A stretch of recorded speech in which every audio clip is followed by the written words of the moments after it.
Queridos, então nós iremos agora ouvir a ministração da palavra do Senhor e assistir.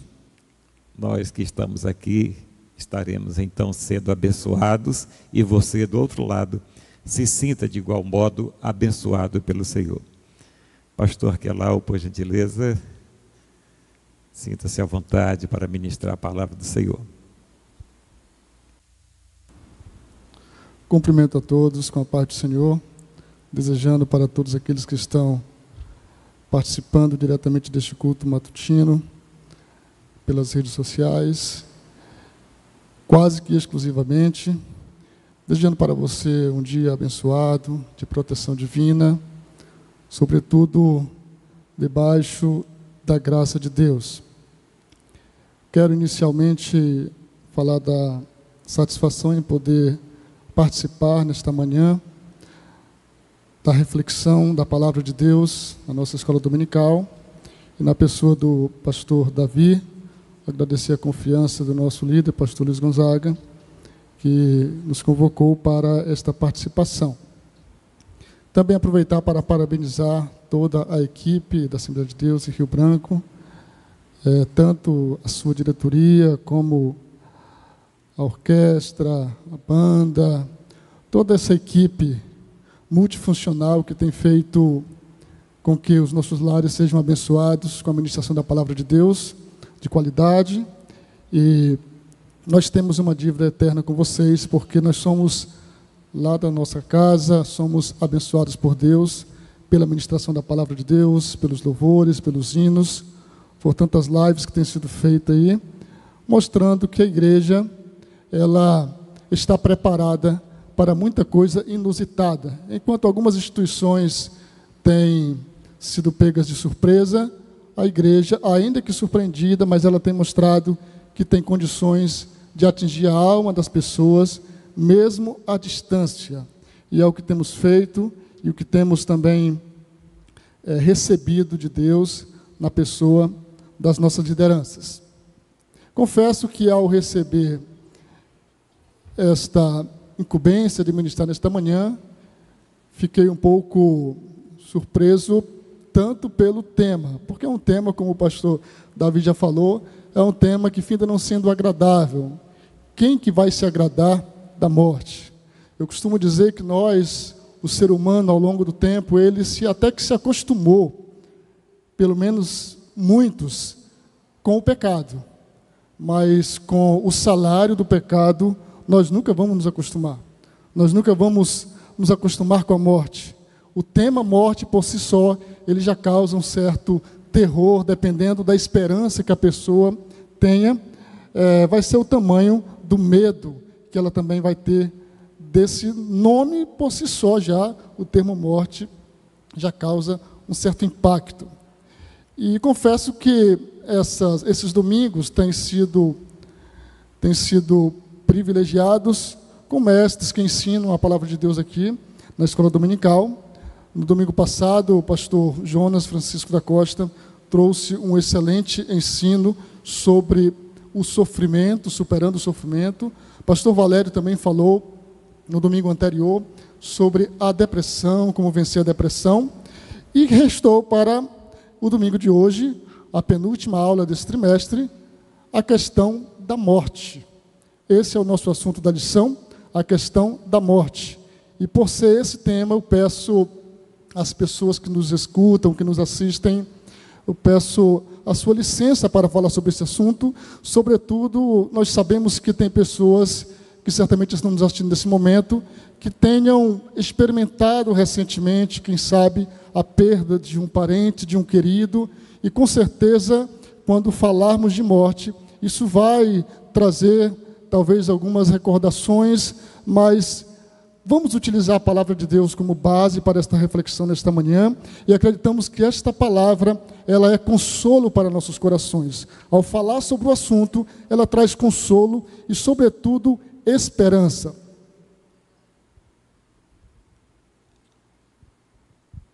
O nosso texto áureo está em 1 Coríntios, capítulo 15, versículo 54, diz assim: E quando o que é mortal se revestir da imortalidade, então se cumprirá a palavra que está escrita: tragada foi a morte pela vitória. Verdade prática, muito prática mesmo, Jesus venceu a morte. E esta é exatamente a nossa esperança. Nós vamos ler o texto base para esta reflexão, que se encontra em 1 Coríntios, capítulo 15, versículos 54 a 58, mas eu quero estender um pouquinho mais e iniciar a partir do versículo 51, para melhor contextualizar a nossa reflexão. 1 Coríntios, capítulo 15, versículos 51 ao versículo 58, diz assim a palavra de Deus: Eis que vou lhes revelar um mistério. Nem todos dormiremos, mas todos seremos transformados, no momento, no abrir e fechar de olhos, ao ressoar da última trombeta. A trombeta soará, os mortos ressuscitarão incorruptíveis, e nós seremos transformados, porque é necessário que este corpo corruptível se revista da incorruptibilidade, e que o corpo mortal se revista da imortalidade. E quando este corpo corruptível se revestir da incorruptibilidade, e o que é mortal se revestir de imortalidade, então se cumprirá a palavra que está escrita: tragada foi a morte pela vitória. Onde está, ó morte, a sua vitória? Onde está, ó morte, o seu aguilhão? O aguilhão da morte é o pecado, e a força do pecado é a lei. Graças a Deus que nos dá a vitória por meio de nosso Senhor Jesus Cristo. Portanto, meus amados irmãos, sejam firmes e inabaláveis e sempre abundantes na obra do Senhor, sabendo que no Senhor o trabalho de vocês não é vão. Palavra de Deus escrita por Paulo ao escrever aos irmãos de Corinto. Exatamente esta epístola de Paulo, a primeira epístola, ele traz neste livro, nesta carta enviada aos irmãos de Corinto, respostas a perguntas que eles anteriormente haviam feito. E Paulo responde a diversas perguntas. E no capítulo 15, ele fala exatamente sobre a morte, sobre a ressurreição.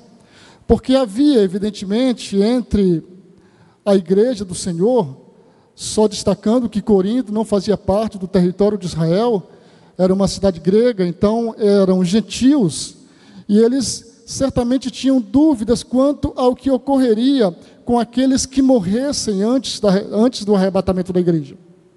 Era uma preocupação semelhante também que havia na igreja de Tessalônica. No capítulo 4 da primeira carta de Paulo aos Tessalonicenses, ele também responde perguntas sobre a morte, porque havia exatamente uma crença, quase que um mito, de que as pessoas, quando morriam, acabava tudo. E veja bem, os irmãos que haviam se convertido ao evangelho pregado por Paulo, eles tinham agora dúvidas, porque era anunciado que Jesus voltaria em breve. Inclusive Paulo, quando ele escreve, ele se inclui dentro daqueles que poderiam experimentar o arrebatamento da igreja. E os irmãos ficaram preocupados porque alguns deles morriam e o arrebatamento não havia acontecido. E de repente circulava em meio aos cristãos daquelas cidades, sobretudo, que aqueles que haviam morrido tinham comprometido a sua salvação, porque haviam morrido antes de experimentar o arrebatamento da igreja. E aí Paulo vai e escreve, tanto aos coríntios como aos tessalonicenses, diz: olha, fiquem tranquilos, porque aqueles que morreram em Cristo, eles estão seguros. A morte não tem esse poder de neutralizar a salvação que foi alcançada a eles pela graça. Fiquem tranquilos quanto a isso. E Paulo fala para os irmãos de Corinto. Ele então explica como que se dará, inclusive, o arrebatamento e a posição daqueles que morreram antes do arrebatamento.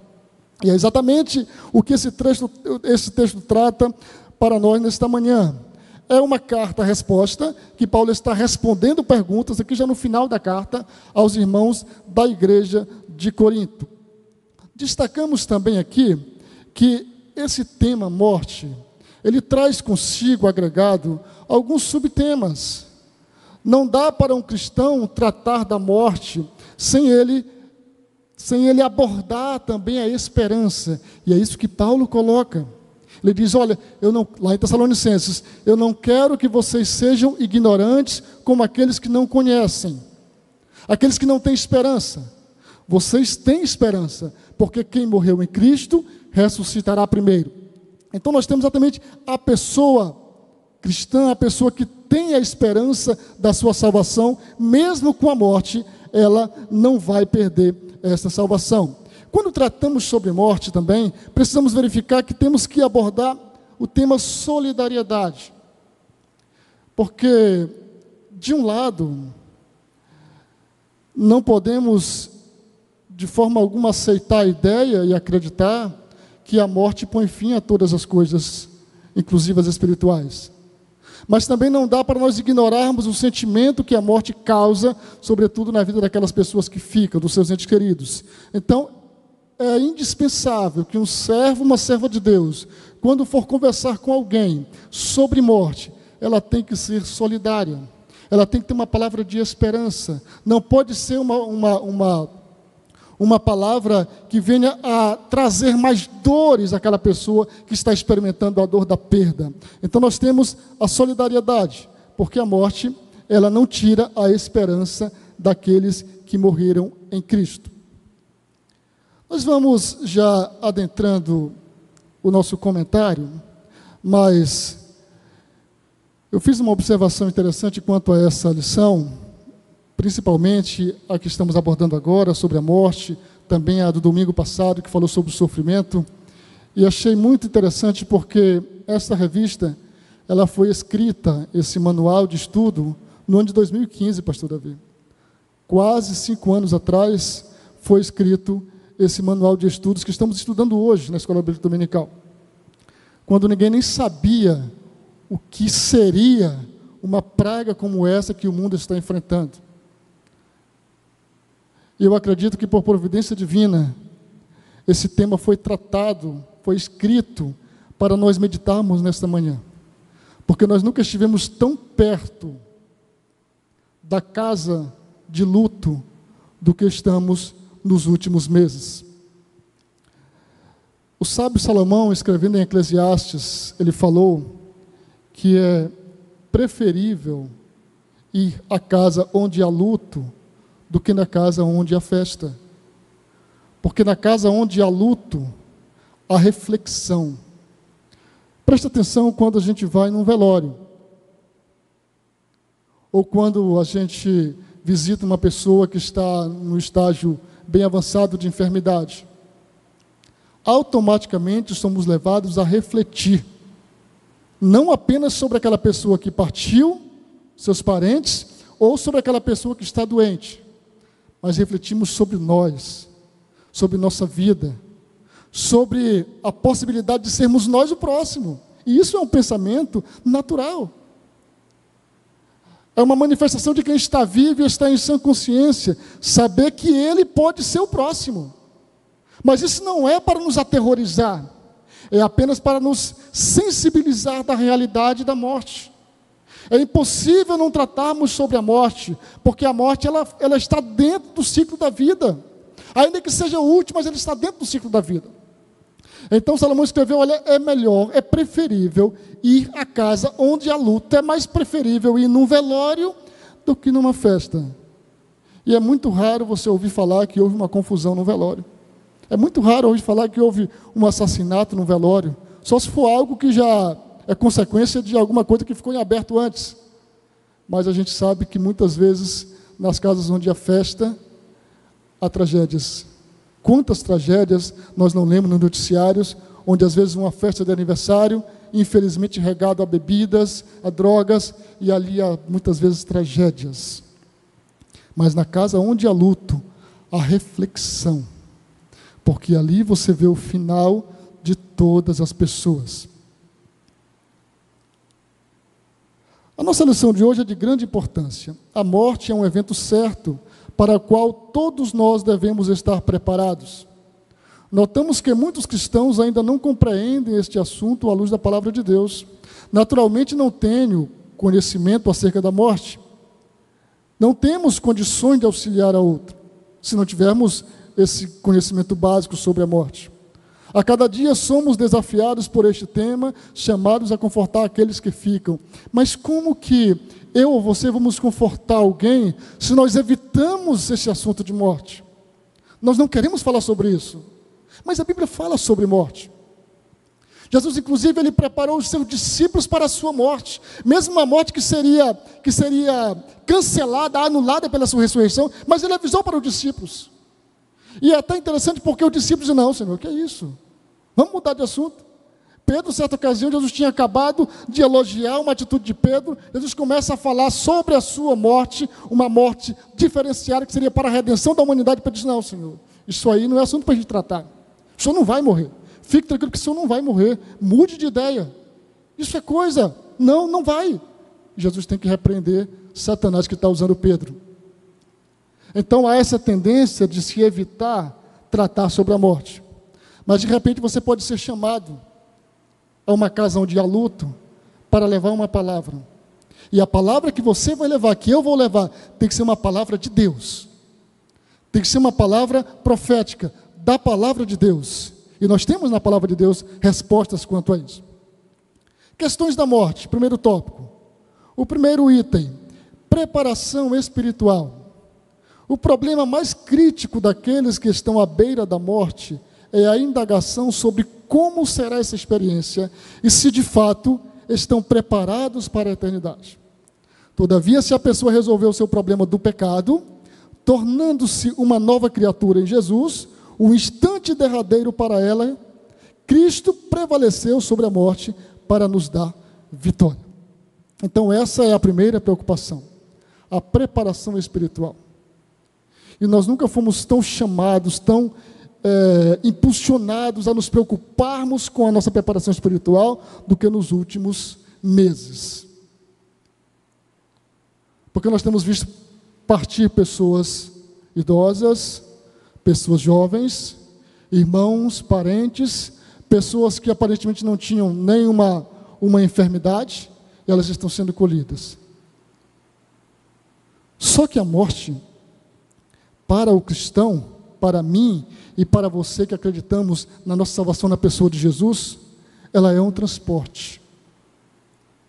Evidentemente que nós não andamos procurando esse transporte antes da hora, mas ela é um transporte que nos conduzirá à vida eterna.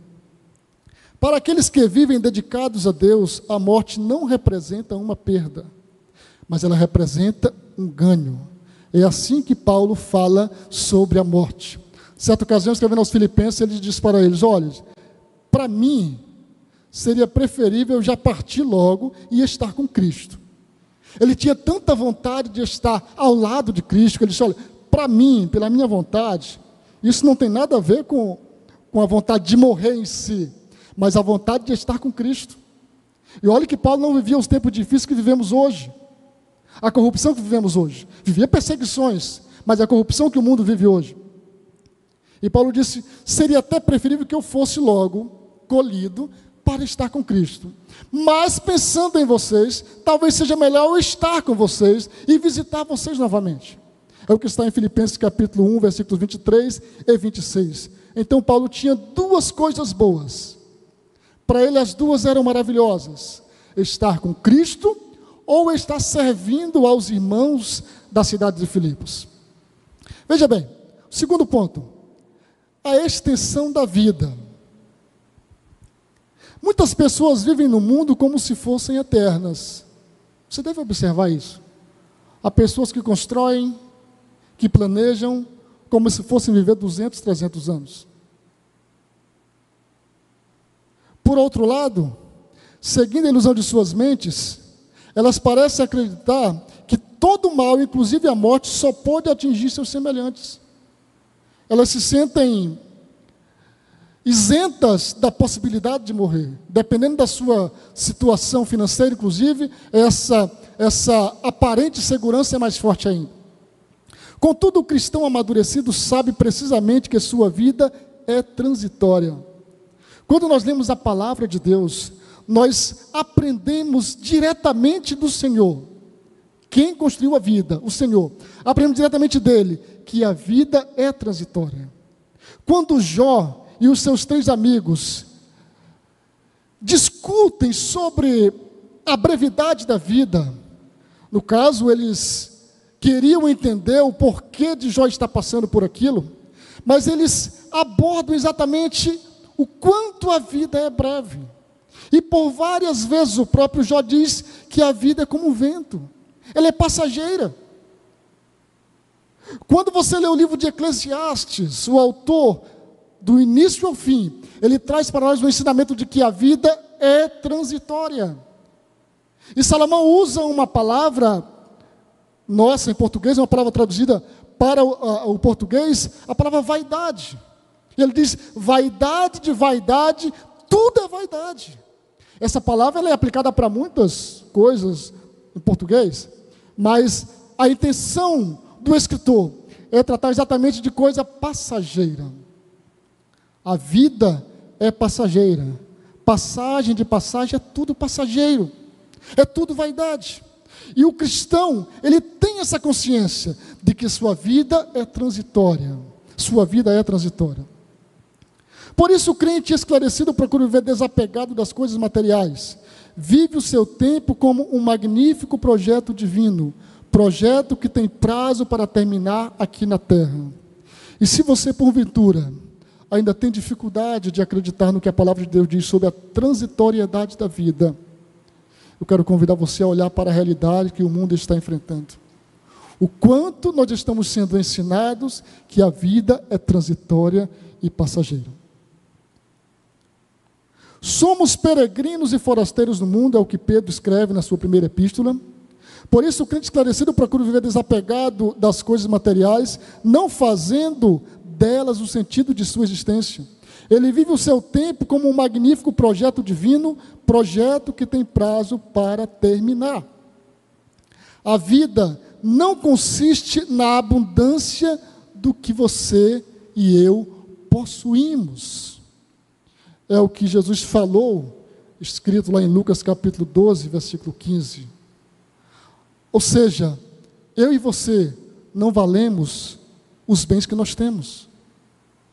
O nosso valor está exatamente naquilo que Deus criou no ser humano. Como diz a Bíblia, que uma alma vale mais do que o mundo inteiro. Então não é o que você tem que vai lhe garantir esse valor. De certo modo, toda pessoa esclarecida deve resolver logo em sua cabeça a questão da morte. Eu quero ler aqui, para embasar essa parte, Salmo 39. É uma das referências aqui desse ponto. Versículos 4 a 7. O salmista escreve: Senhor, dá-me a conhecer o meu fim e qual é a soma dos meus dias, para que eu reconheça a minha fragilidade. Deste aos meus dias o comprimento de alguns palmos. À tua presença o prazo da minha vida é nada. Na verdade, todo ser humano, por mais firme que esteja, é pura vaidade. De fato, o ser humano passa como uma sombra, em vão se inquieta, amontoa tesouros e não sabe quem ficará com eles. Em outra versão diz que não sabe para quem vai deixar, né? E eu, Senhor, que espero? O salmista falando, que espero, Senhor? Tu és minha esperança. Tu és a minha esperança. Esse trecho do Salmo 39 se parece um pouco com o que Moisés escreve no Salmo 90, quando ele pede ao Senhor na sua oração: ensina-nos a contar os nossos dias, de modo que alcancemos corações sábios. O que o salmista, tanto no Salmo quanto no outro, está nos conduzindo a entender, é que a cada dia que passa, que nós sejamos mais sábios, mais observadores da vida, que tenhamos mais experiência, sobretudo com Deus e com a sua palavra. A questão da eternidade e a realidade da morte e do pecado foram preteridas por doutrinas triunfalistas, e é uma realidade. É muito raro você ouvir alguma pregação ou ensinamento sobre a morte, né, pastor Davi? É muito raro. E se de repente, num culto normal, um culto público, a pessoa começar a pregar sobre a morte, e sobretudo se ousar falar que muitas das orações feitas pelos fiéis não serão respondidas, isso pode até parecer que está fora do contexto bíblico. Mas nós temos na Bíblia muitas orações não respondidas. Eu costumo dizer que o cristão, aquele que realmente entregou a sua vida a Deus, ele tem uma pequena coleção de orações não respondidas de acordo com o que ele pediu. Porque o Senhor é soberano e Ele sabe o que é melhor para nós. Então, nós vemos, por exemplos bíblicos, que às vezes a oração que eu faço e que você faz, inclusive para curas, muitas vezes Deus não atende como nós pedimos.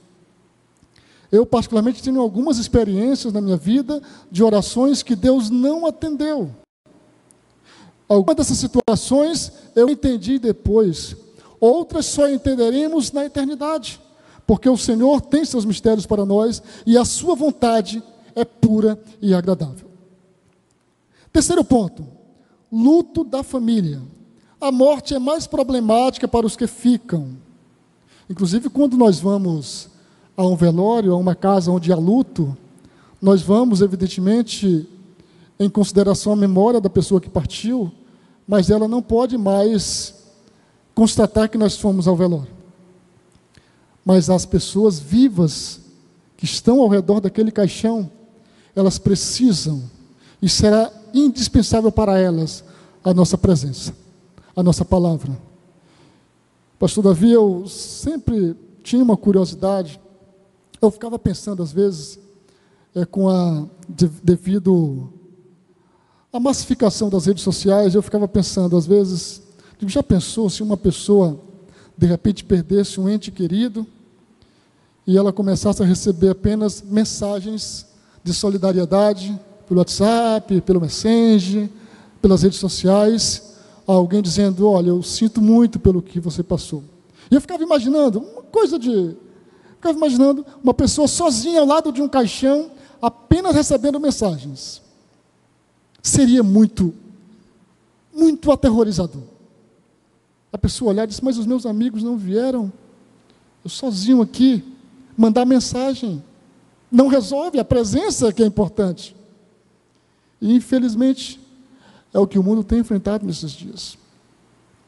Quem teve a triste oportunidade de perder algum parente, algum amigo nesse período, experimentou e deve estar experimentando ainda a dor de sequer poder ir ao velório, de sequer poder enterrar. E as imagens que nós vemos circulando, que mostram em algumas cidades do Brasil, as pessoas sendo enterradas em valas, como que por atacado, devido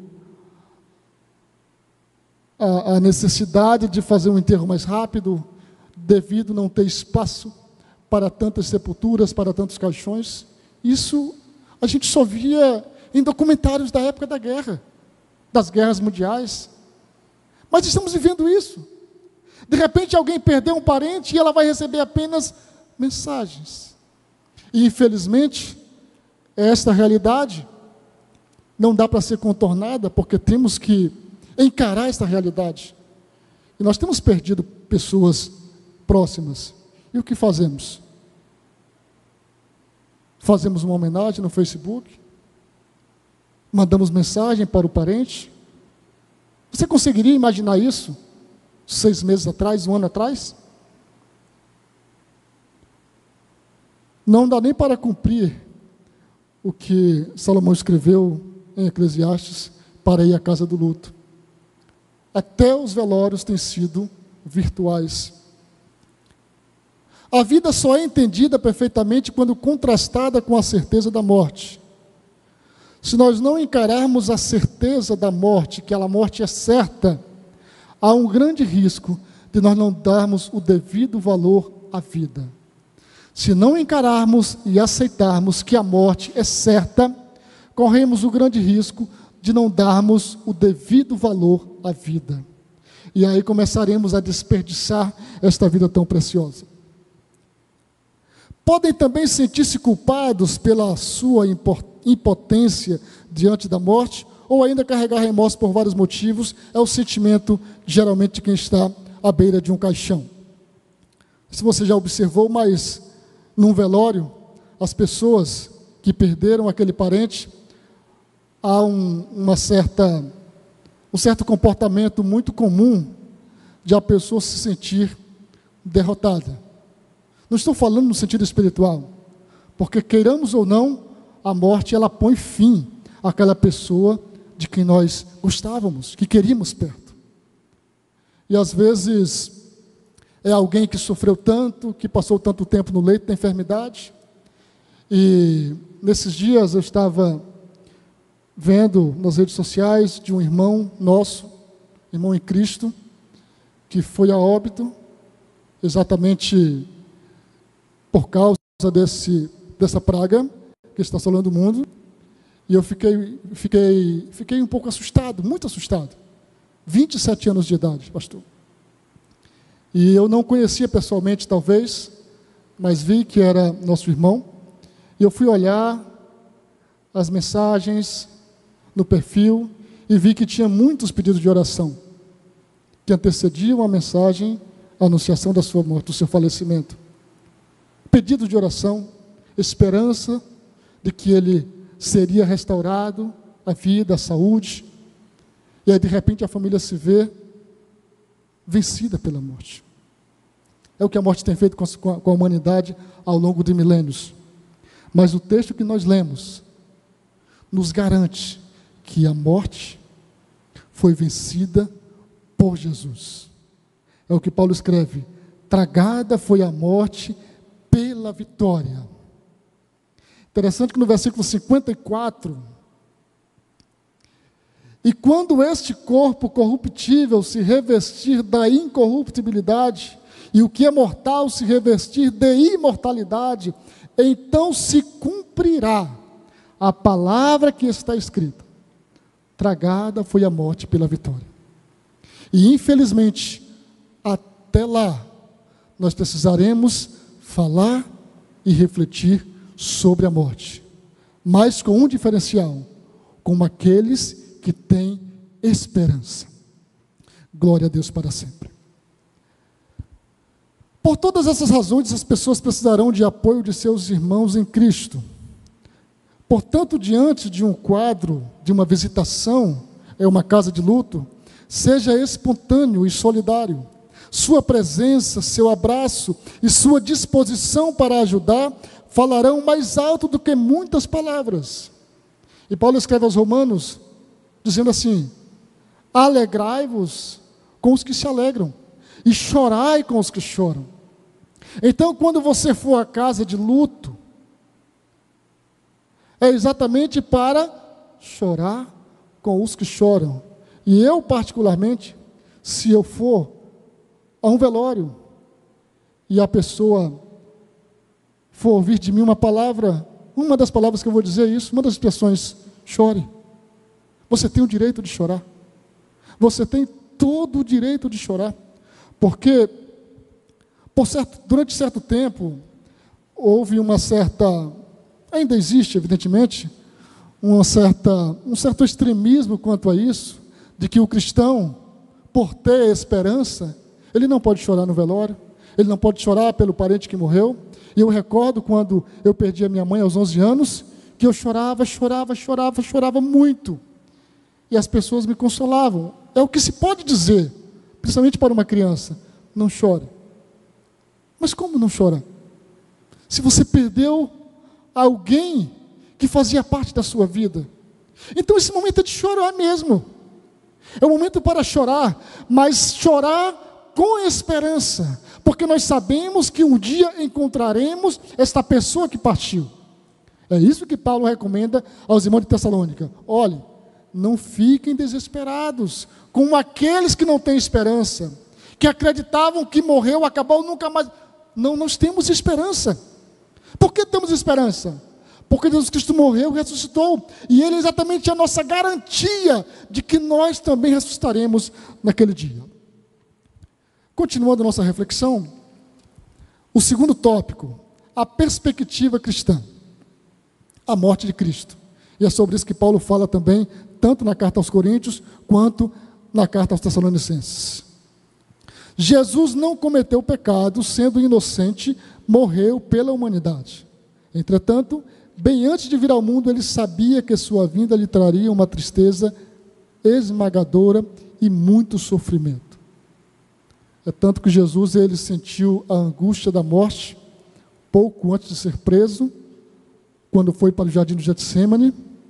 Inclusive, ele queria a companhia dos seus discípulos para velar com ele, para acompanhá-lo pelo menos, e nós lemos que eles não conseguiram, estavam com os olhos pesados e dormiram.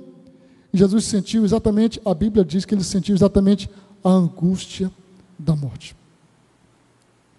Isso é mais uma prova de que Jesus era 100% humano.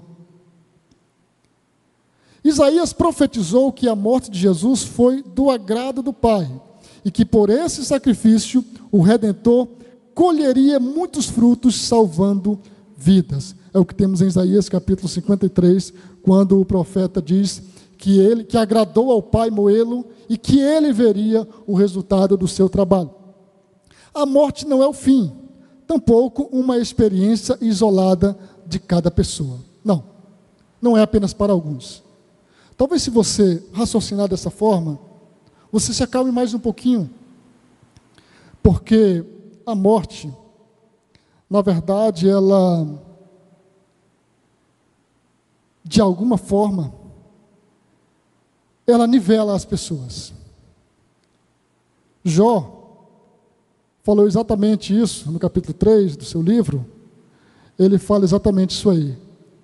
Lá na sepultura está o grande, está o pequeno, está aquele que tortura, está aquele que é torturado, está o Senhor, está o escravo. A morte, ela é democrática. Ela nivela as pessoas. Cristo é mesmo o nosso exemplo em tudo.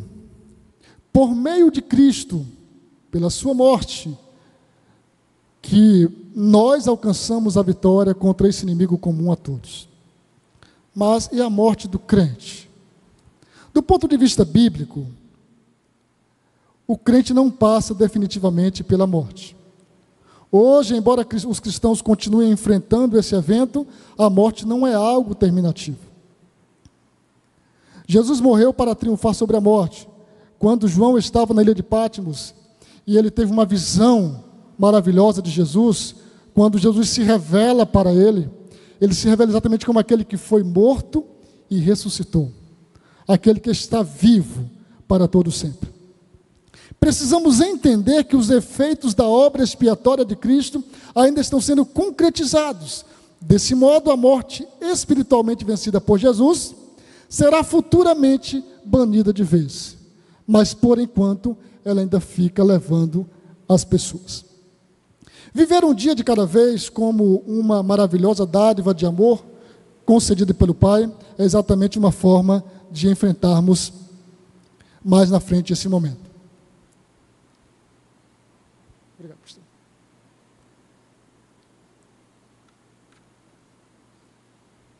Mas, e quando a morte chegar?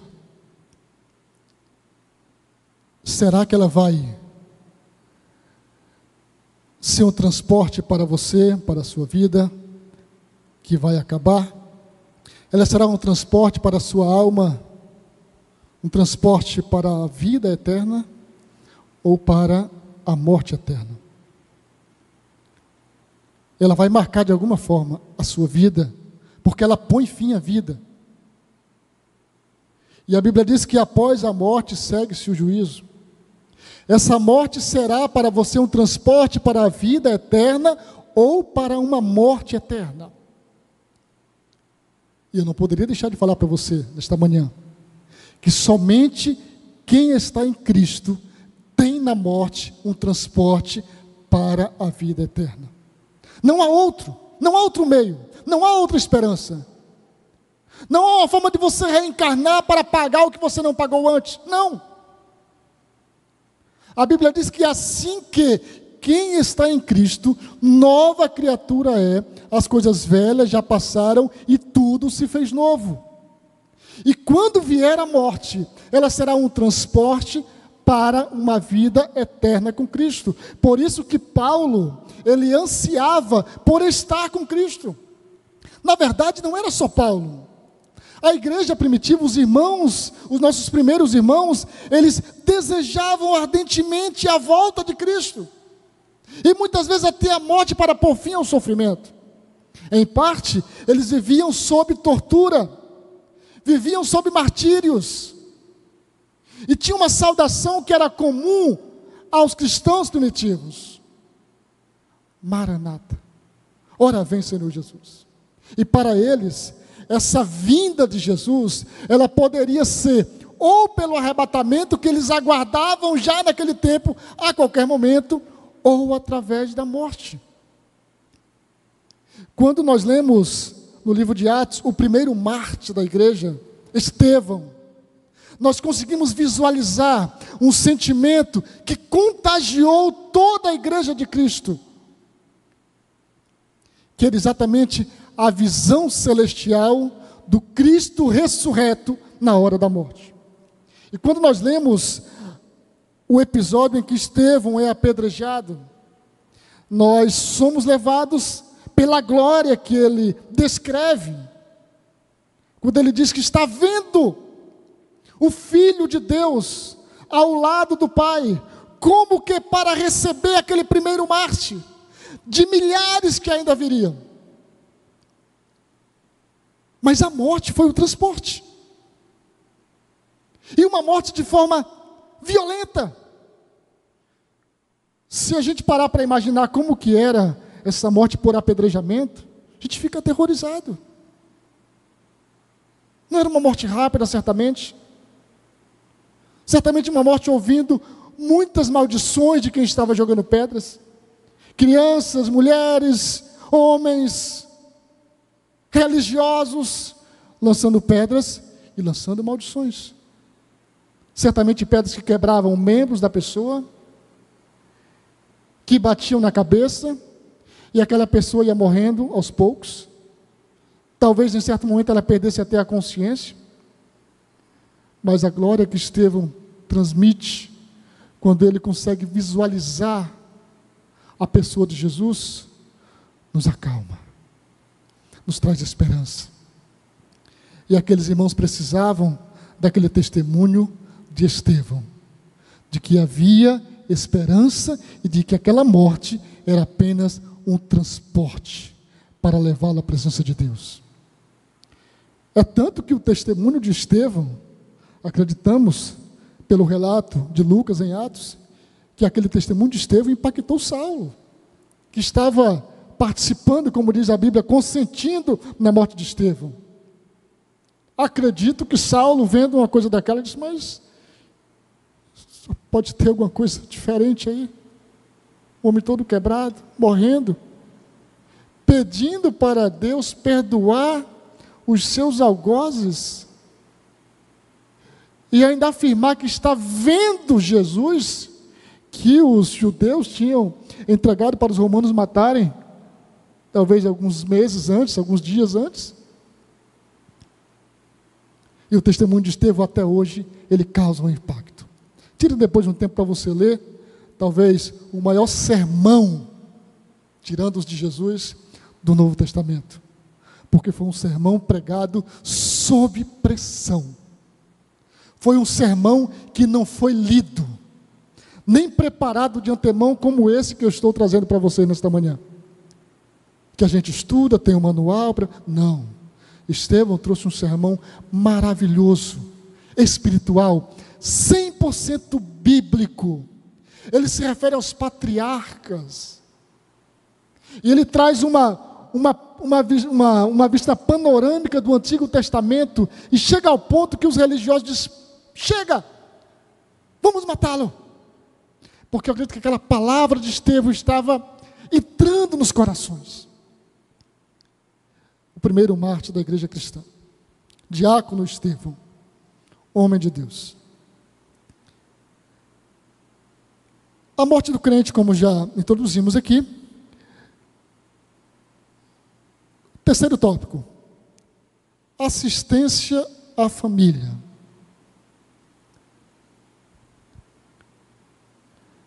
Provavelmente o melhor que você pode fazer por alguém que sofre é orar e estar lá ao lado dele. A sua proximidade e um tom de voz brando transmitirão melhor o seu carinho e amor do que muitas palavras. Disponha-se a ajudar tanto os que estão à morte quanto os familiares destes.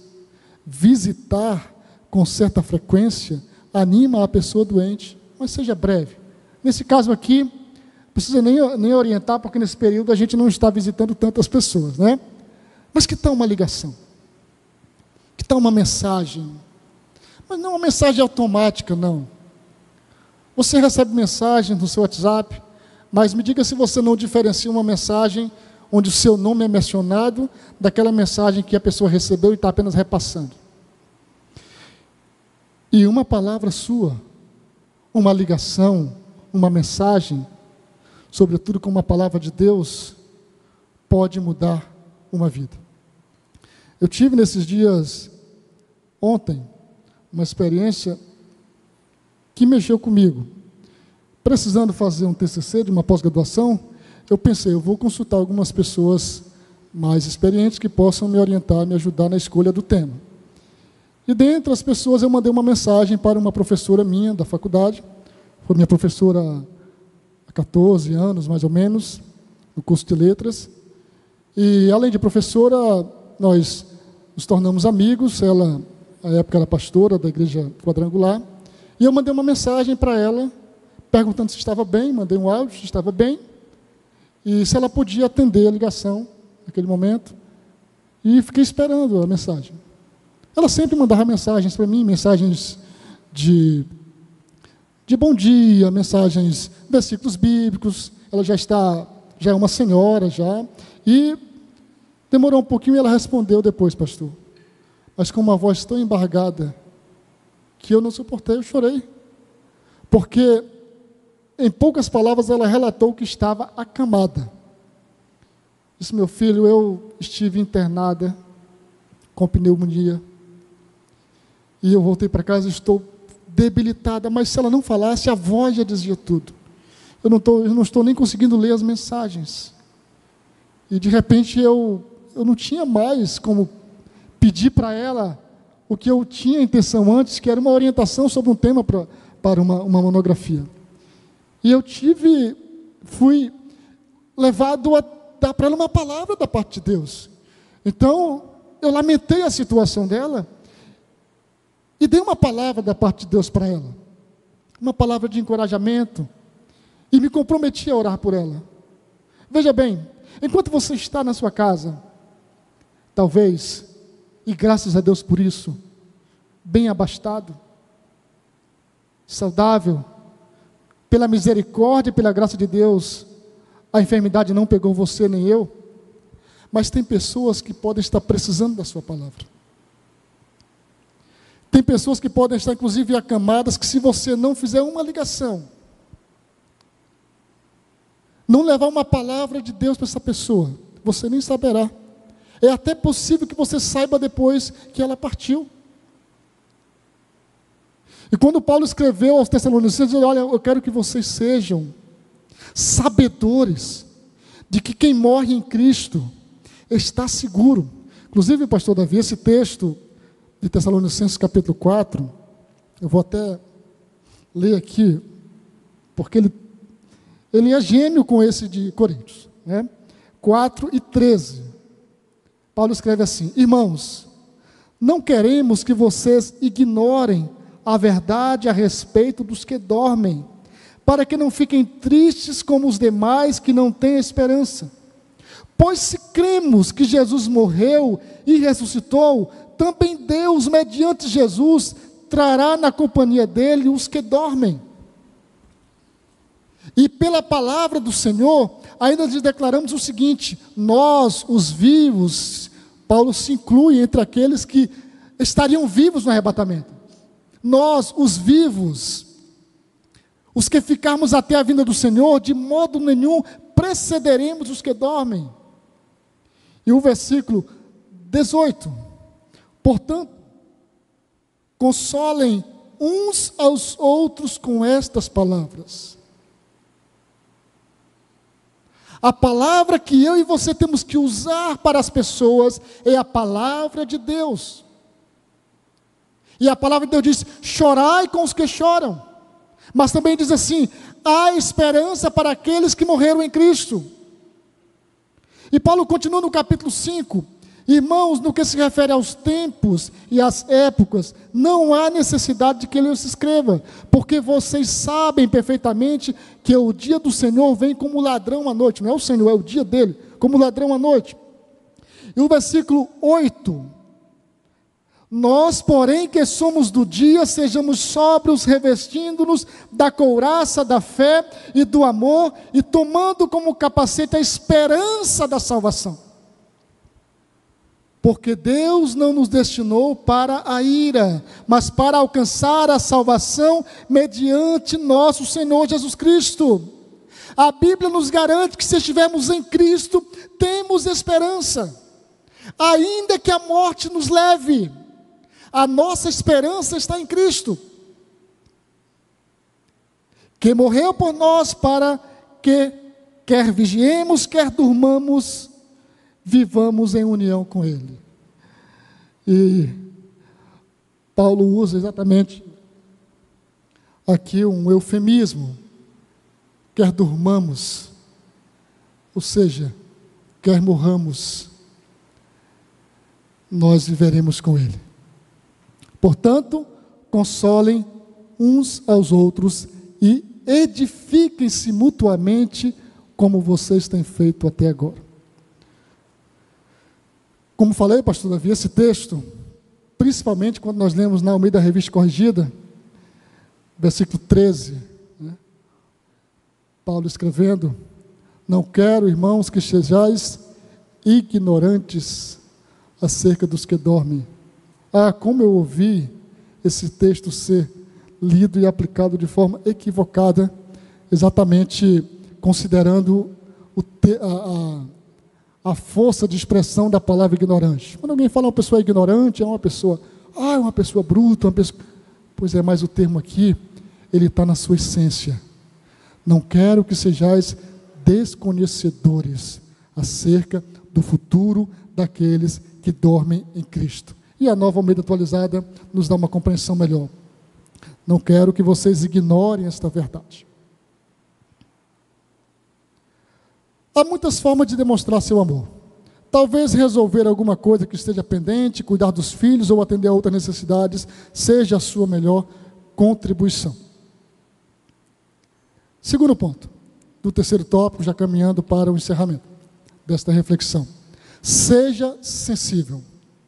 Mesmo os crentes tendo sido libertos do temor da morte, isso não quer dizer que ela tenha deixado de ser um inimigo.